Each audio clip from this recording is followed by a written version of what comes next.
It's hot, it's sunny, I've got my posh Crocs on to keep my feet dry, and this is why you should select an awning for your motorhome. So first of all, get your winder. It's T-shaped at the top.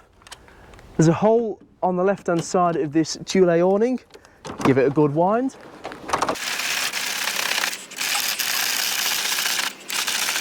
And then we put the legs down. So next, your legs are hidden in the end of the awning itself, so you want to fold each one down. So at the bottom of the awning, you do have the feet. You have got holes in there for the tent pegs, so you can fix it down to the grass, place it down, lift it up to the desirable height, flick the catch over, and it's good to go.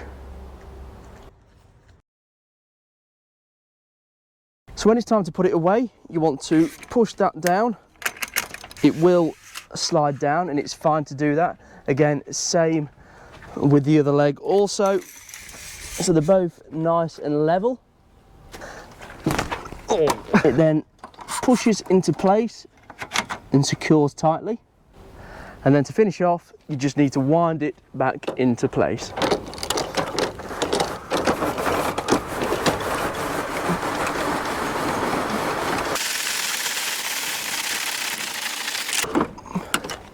And there we have it, the Thule Omnistor awning.